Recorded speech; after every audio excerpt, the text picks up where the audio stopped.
Take a look at these two coins. At first glance, they may seem pretty similar, right? However, appearances can be deceiving, and the coin on the bottom is actually worth more. Years ago, coins used to have silver content within them, but as the price of silver rose, governments made the strategic decision to phase it out, preventing the melt value of future mints from overtaking the face value. This is more relevant today than ever, and it will continue to be as the price of silver continues to rise.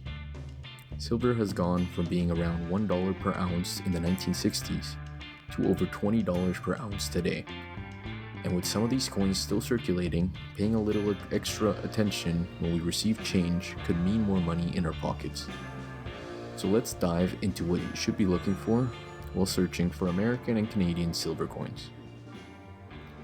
I'm going to go over the different silver contents of each coin, the years in which they possess this content, and how to figure out the melt value of the coins. We'll break it down by denomination and by country.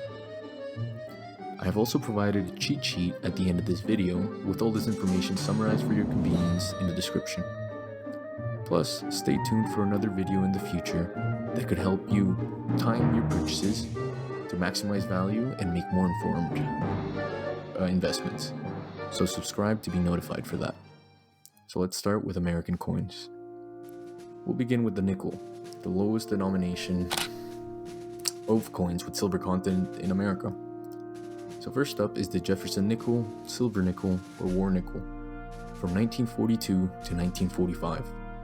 It weighed 5 grams and had a silver content of 35%. This specific coin was a strategic move by the government, which led to the preservation of 800,000 pounds of nickel and 1.8 million pounds of copper for the war effort. Now let's move on to the dimes. There's the barber dime, which was in production from 1892 to 1916. These dimes weighed 2.5 grams and have a silver content of 90%. Following that, we have the mercury dimes from 1916 to 1956, also weighing 2.5 grams and having 90% silver content. And the last dime on our list is the Roosevelt dime from 1946 to 1964, with the same weight and also boasting a silver content of 90%. Next up, we have the quarters, starting with the barber quarter from 1892 to 1916, weighing in at 6.25 grams, like the other quarters in this list, boasting a silver content of 90%.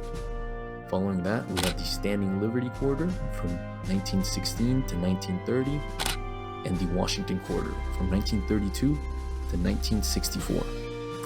Next up, we have half dollars or 50 cents, starting out with the barber half dollar from 1892 to 1915, weighing 12.5 grams and having a silver content of 90%. Next, we have the Walking Liberty half dollar from 1916 to 1947, with the same weight and silver content as the barber. Then the Franklin half dollar from 1948 to 1963, with the same weight and silver content as the previous two. Next up, we have the iconic Kennedy half dollar, initially made in 1964 with the same weight and silver content as the previous ones. However, from 1965 to 1970, the Kennedy half dollar weighed 11.5 grams instead of the previous 12.5 grams and had a silver content of 40%. This version was introduced to commemorate President Kennedy. Lastly, let's discuss the highest denominations of coins in the United States, the dollar. Starting off with the Morgan dollar from 1878 to 1921, weighing in at 26.73 grams with a silver content of 90%. Following that, we have the Peace dollar from 1921 to 1935, also weighing 26.73 grams and having a silver content of 90%. This coin was introduced to commemorate the end of World War I. And lastly, we have the Eisenhower dollar from 1971 to 1976, weighing 24.59 grams and having a silver content of 40%. Interestingly, on the other side of the Eisenhower is an eagle landing on the moon, commemorating Apollo 11. Now let's dive into the Canadian coins. Unlike the United States, Canada underwent significant transformations of its silver content. Initially, starting out with sterling silver, or 92.5%, and then transitioning to 80% silver, and eventually to 50% silver, and then completely being phased out after that. So the Canadian nickel predominantly featured sterling silver from 1858 to 1919. However, a change occurred during 1920 to 1921, reducing the silver content to 80%. After 1921, silver was completely removed from the nickel in Canada.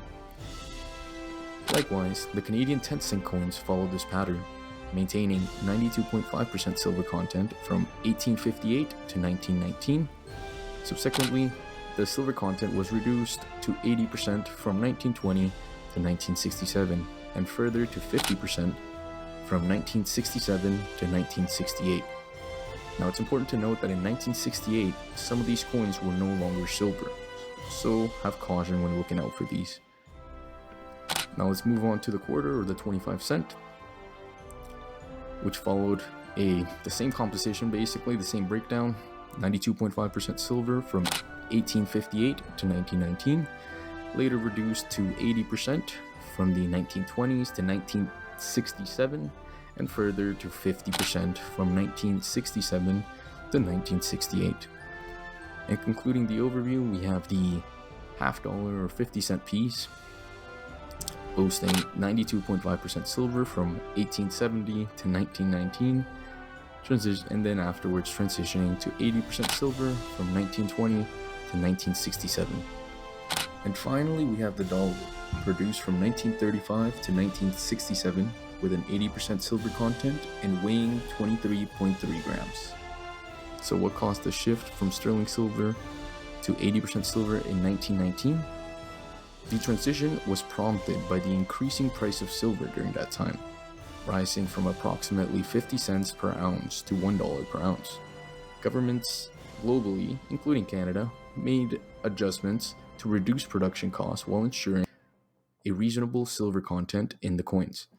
The change was a practical response to the economic realities of the period, allowing the governments to balance production costs and maintain the ability and value of the currency. The shift lasted until 1921 for the nickel, and until 1967 for the dime, the quarter, and the $50. Now, the reduction and elimination of silver content in Canadian coins in 1967 and 1969 were driven by the increase in the cost of silver. The governments aimed to control production expenses while ensuring the continued circulation and affordability of the currency. This transition marked a shift from using precious metals to more cost-effective compositions for minting coins. Now let's talk about the melt value. In order to find a melt value, we can use a simple formula that takes the weight of the coin multiplied by the silver content and then multiplying that by the spot price of silver per gram. The example I have provided uses 22 American dollars per ounce as the spot price of silver, and I'm using the American bar recorder.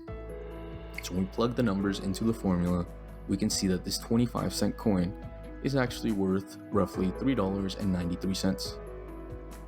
Now, when you Google the spot price of silver online, the quotes that will pop up will be in dollars per ounce for the most part. To convert this, we simply take the quoted price and divide it by 31.1, as that is the equivalent of 1 ounce in grams. This video is simply an overview of the value of these coins as they are and their worth in material, regardless of their condition and state. Collectors of coins value additional things such as condition, rare mint strikes, years of production, different designs, but I won't be diving into that this video. Thanks for watching.